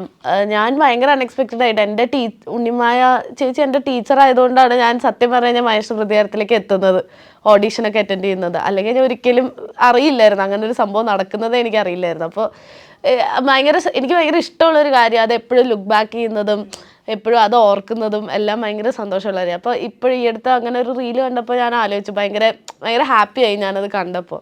ഞാൻ ഒത്തിരി യൂസ് ചെയ്യുന്ന ഒരു ഡയലോഗാണ് ആ സിനിമയിലെ. ചേട്ടന് വലിയ ധാരണയൊന്നും ഇതിനെക്കുറിച്ച് വലിയ ധാരണയൊന്നുമില്ല. ഞാൻ കാരണം സതീഷിനോടൊക്കെ ഞാൻ ചിലപ്പോൾ ഞങ്ങൾ ഫോട്ടോഗ്രാഫിയുടെ ഇതൊക്കെ പറയുമ്പോൾ ചേട്ടാ അത് അല്ല ചേട്ടാ അത് നമുക്കങ്ങനെ, അപ്പോൾ ചേട്ടന് വലിയ ധാരണയൊന്നുമില്ലല്ലേ എഡിറ്ററോട് പറയുന്നത്. ഞങ്ങൾ രസമാണ്, നല്ലൊരു ഡയലോഗാണ്. ഞാൻ എപ്പോഴൊക്കെ കേട്ടിട്ടുണ്ട് ജിത്തു സാർ ഇടയ്ക്ക് വെച്ചിട്ട് സിനിമ മതി എന്ന് വെച്ചിട്ട് പോകാനുള്ള ഒരു പരിപാടി ഉണ്ടായിരുന്നു. എന്തോ എവിടെ വായിച്ചു കേട്ടതാണേ, ഉണ്ടായിരുന്നു അങ്ങനെ? ഒരിക്കലും ഇല്ല. ഡിറ്റക്റ്റീവ് എങ്ങാണ്ട് കഴിഞ്ഞ സമയത്ത്, ഫസ്റ്റ് മൂവി കഴിഞ്ഞ സമയത്ത് അങ്ങനെ ഉണ്ടായിരുന്നു? അങ്ങനെയല്ല, അതങ്ങനെയല്ല. സിനിമയിൽ വരാൻ ആഗ്രഹിച്ച് നിന്ന് നിൽക്കുന്ന സമയത്താണ് ഞാൻ ലിൻഡനെ പരിചയപ്പെടുന്നത്, എൻ്റെ ഭാര്യ. ലിൻഡയോട് എന്ന് കാര്യങ്ങളൊക്കെ പറഞ്ഞു കഴിഞ്ഞപ്പോൾ എന്നോട് ചോദിച്ചു സിനിമയോ വേറെ ഫീൽഡൊന്നും കിട്ടിയില്ലെന്ന് ചോദിച്ചു. അപ്പം ഞാനത് വേണ്ടാന്ന് വെച്ച് ഞാൻ മാറി. പിന്നെ കല്യാണം കഴിച്ചു. പിന്നെ 3-4-5 വർഷം കഴിഞ്ഞിട്ടാണ് വീണ്ടും ഞാൻ അത് ലിൻഡ തന്നെ എന്നെ വീട്ടിൽ നിന്ന് പോയി കിട്ടുമല്ലോ എന്ന് ഓർത്ത് പുള്ളി തന്നെ എന്നെ കൊണ്ട് സിനിമയിലേക്ക് കിട്ടും. എന്തൊരു മാസാലേ സിനിമ വേണ്ടെന്ന് പറഞ്ഞ ആളെ കോസ്റ്റ്യൂമറാക്കി. അല്ല, അതിൻ്റെ കാരണം വേറൊന്നുമല്ല. ഞാൻ വിശ്വസിക്കുന്നൊരു കാര്യമുണ്ട്. അപ്പോൾ ലിൻഡ അന്ന് പഠിച്ച പുള്ളി ഒരുപക്ഷെ എന്നെ കല്യാണം കഴിച്ചില്ലായിരുന്നെങ്കിൽ പുള്ളിക്കാരത്തെ ഏതെങ്കിലും ഹയർ കോഴ്സൊക്കെ പഠിച്ചെന്തെങ്കിലും ജോലി ചെയ്തോ അല്ലെങ്കിൽ എവിടെയെങ്കിലും ഹൗസ് വൈഫായിട്ടൊക്കെ പോയി. പക്ഷേ എനിക്കിപ്പോഴും ഉണ്ട്, ഞാൻ പിള്ളേരുടെ കാര്യത്തിലൊക്കെ പറയാനുണ്ട്. ഞാനിപ്പോഴും ലിൻഡോട് പറയും കുറച്ച് ഇൻഡിപെൻഡൻ്റ് ആയിരിക്കണം താൻ. ഞാൻ എല്ലാ പരിപാടിയും ചെയ്യും, ബാങ്കിൽ കൊണ്ട് അത് ചെയ്യും. അപ്പോൾ ലിൻഡ മടി, ശരിക്കും എനിക്ക് മടിയായിട്ടല്ല, ലിൻഡ അത് പഠിക്കണം. കാരണം ഞാൻ എന്നിട്ട് പറയുന്നൊരു കാര്യത്തിലേ ഉള്ളൂ, നാളെ എനിക്കെന്തെങ്കിലും പറ്റിയാൽ ഞാൻ ഒത്തിരി അങ്ങനത്തെ വീടുകളും ഇൻസിഡൻസും കണ്ടിട്ടുണ്ട്. പെട്ടെന്ന് ഹസ്ബൻഡ് അങ്ങ് പോയി എന്ത് ചെയ്യണമെന്നറിയാൻ മേലാതെ പകച്ചു നിന്ന് പോകുന്ന ഇതുണ്ട്. പിന്നെ സ്വന്തമായിട്ടൊരു ഇൻകം അതെപ്പോഴും നല്ലതാണ്. പിന്നെ പുള്ളിക്കകത്തേക്ക് ഒരു ടേസ്റ്റ് ഉണ്ട്. ഞാൻ ഡിറ്റക്റ്റീവ് ചെയ്യുമ്പോൾ അതിനകത്ത് സിന്ധു മേനോൻ്റെ ഒരു ചുരിദാർ ഡിസൈൻ ചെയ്തു ജസ്റ്റ്. കാരണം അതിൻ്റെ പ്രൊഡ്യൂസർ തന്നെ കോസ്റ്റ്യൂം ഡിസൈനറാണ് മഹിയേട്ടൻ. അത് കഴിഞ്ഞ് മമ്മി ആൻഡ് മീയിൽ ഒരു കോസ്റ്റ്യൂം ഡിസൈനർ വന്നത് ചെയ്ത് പുള്ളി വലിയ കോസ്റ്റ്യൂം ഡിസൈനറായിരുന്നു. പുള്ളിക്ക് കൊച്ചു പടമായതുകൊണ്ട് പുള്ളി അതിൻ്റെ വേറെ പടത്തിനൊക്കെ പോയി. അതൊരു ബഡ്ജറ്റ് കുറവുള്ളൊരു സിനിമയല്ലേ. അപ്പോൾ പ്രൊഡ്യൂസർ വന്നിട്ട് പറഞ്ഞു ജിത്തു ഇട്ട ബഡ്ജറ്റിൻ്റെ പകുതിയേ അധികം പോയി, ഇപ്പോഴും പറയുന്നത് 1/3 പോലും ഞാൻ ആയിട്ടില്ല എന്ന് പറഞ്ഞു. അപ്പം ഞാൻ പെട്ടെന്ന് ഞങ്ങൾ കുട്ടിക്കാനത്തെ ഷൂട്ട് ചെയ്തു. ഞാൻ ലിൻഡെ വിളിച്ചിട്ട് വേണ്ടി എന്തെങ്കിലും ചെയ്യണം, ബഡ്ജറ്റ് നമുക്ക് ബഡ്ജറ്റ് ഇത് കൊടുത്ത് ചെയ്തതല്ലേ. ലിൻഡെ നേരെ പൊൻകുന്നു അവിടെ ഇവിടെയൊക്കെ പോയി തുണിക്കടയിൽ പോയി എൻ്റെ കാർട്ടൻ്റെ തുണിയൊക്കെ അവിടെ ഇരുന്നൊക്കെ വെച്ച് സ്കേർട്ടും ഒക്കെ തയ്പ്പിച്ച് പുള്ളി ഒരു ഗിമ്മിക്സ് കാണിച്ചു. ആ സാധനം അവിടെ വർക്കൗട്ടായി അത്യാവശ്യം ആ ഉള്ള ഇത് വെച്ചിട്ട്. അപ്പോഴത്തേക്ക് എനിക്ക് മനസ്സിലായി എവിടെയോ ഒരു ഇതുണ്ടല്ലോ എന്ന് ഓർത്തു. മൈ ബോസ് വന്നപ്പം പുള്ളിക്കാരത്തിയുടെ ജയിച്ചു, മമതയുടെ. അപ്പോൾ അതെല്ലാവരും നോട്ട് ചെയ്തു. മെമ്മറീസ് തൊട്ട് ഇൻഡിപെൻഡൻ്റ് ആക്കി. അതങ്ങനെ ഇപ്പോൾ സിനിമ കുടുംബമായി. ശരി, അപ്പം മിറാഷ് തിയേറ്ററിലേക്ക് എത്താൻ പോവുകയാണ്. അപ്പം എന്തായിരിക്കും നമ്മൾ പ്രേക്ഷകർ എക്സ്പെക്ട് ചെയ്യേണ്ടത്? എന്തായിരിക്കും നമുക്ക് തരാൻ പറ്റുന്നത്? നല്ലൊരു entertainer cinema.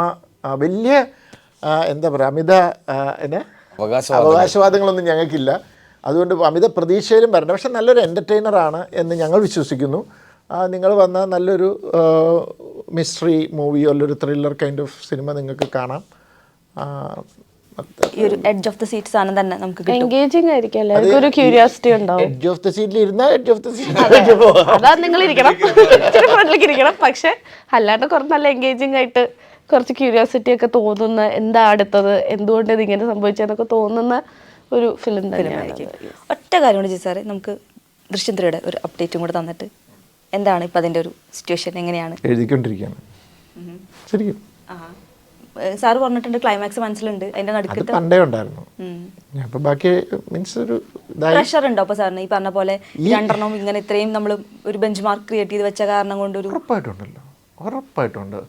Expectation sky high ആണെന്ന് എനിക്കറിയാം. പക്ഷേ ഒരു സാധനം ഉണ്ട് അതിനകത്ത്, ഞാനത് ചെയ്ത് നോക്കുവാണ്.